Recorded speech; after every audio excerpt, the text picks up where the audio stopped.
Keberhasilan Timnas Indonesia mencuri 2 poin di ronde ketiga kualifikasi Piala Dunia 2026 tentu saja membuat publik tanah air bahagia.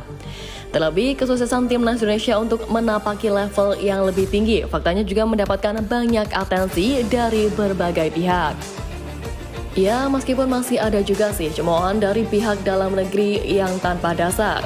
Namun perkembangan tim Merah Putih di bawah asuhan Sintayong yang disupport habis PSSI benar-benar terbukti oke. Dan melihat perkembangan yang ada termasuk dari sisi kedalaman skuad hingga cara bermain, Indonesia ini sampai mendapat pujian dari banyak legenda. Legenda Persib Bandung sekaligus Timnas Indonesia Firman Utina turut memberikan komentarnya mengenai penampilan skuad Garuda di bawah asuhan Sintayong pada 2 pertandingan kualifikasi Piala Dunia 2026 kemarin.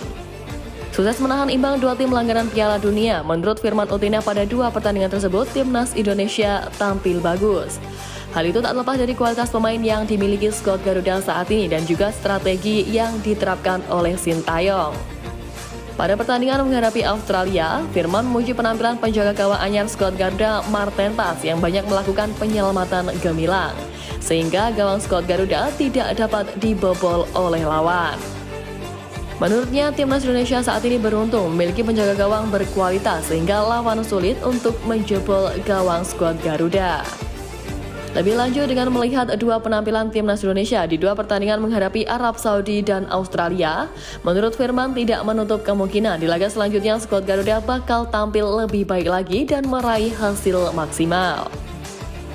Tak hanya dari pesepak bola legenda, induk organisasi sepak bola dunia yakni FIFA ikut memuji perkembangan pesat yang dialami skuad Garuda saat ini. Meski di atas kertas dianggap sebagai tim terlemah di fase kualifikasi ini, Indonesia menjawab dengan hasil mengesankan di lapangan. Mereka sukses mengumpulkan 2 poin dari 2 pertandingan melawan tim langganan Piala Dunia yakni Arab Saudi dan Australia. Tulis FIFA dilansir dari laman fifa.com Kamis 12 September. Pujian FIFA ini muncul terkait kemampuan JIZ dan kawan-kawan yang menahan gelombang serangan Arab Saudi dan Australia. Bahkan saat menghadapi Green Falcons di Stadion King Abdullah Jeddah pada 5 September lalu, Timnas Indonesia justru mampu mencuri gol terlebih dahulu sebelum akhirnya disamakan Arab Saudi. Demikian pula saat menjamu Australia di Gelora Bung Karno pada 10 September kemarin, JIZ dan kawan-kawan kembali mampu mematahkan serangkaian peluang emas dari Australia. Penampilan impresif Marten Pas membuat gawang Indonesia aman. Walhasil Australia pun harus berbagi angka dan gagal menorehkan 1 gol pun ke gawang Indonesia. Luar biasa, 2 kata ini sangat pantas untuk Timnas Indonesia era ini. Meningkatnya performa tim Merah Putih ini tidak terlepas dari program naturalisasi yang digeber PSSI di bawah Erick Thohir. Graham Arnold, pelatih Australia, bahkan juga mengakui perubahan besar dalam tim Indonesia. Timnas Indonesia sekarang jauh berbeda. Erick Thohir telah banyak berinvestasi dalam sepak bola mereka. Ujarnya dilansir dari ESPN. Namun, ingat, kita dilarang berpuas diri.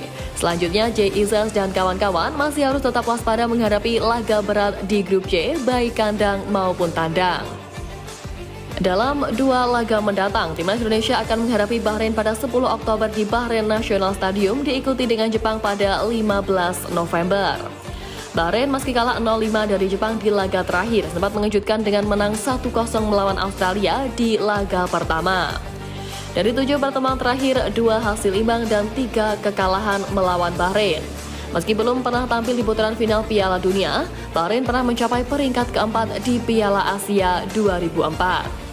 Sementara Jepang yang memuncaki grup C dengan 2 kemenangan dengan 6 poin adalah lawan tangguh bagi Garuda. Mereka mengalahkan Bahrain dan China dengan skor besar 7-0. Ditambah lagi Jepang telah meraih 4 gelar Piala Asia dan tampil di 7 Piala Dunia, melaju ke babak 16 besar pada 4 edisi. Namun, meski Jepang unggul, Timnas Indonesia pernah mengalahkan mereka termasuk kemenangan 7-0 di Merdeka Cup 1968 dan 2-0 dalam laga persahabatan pada 1981.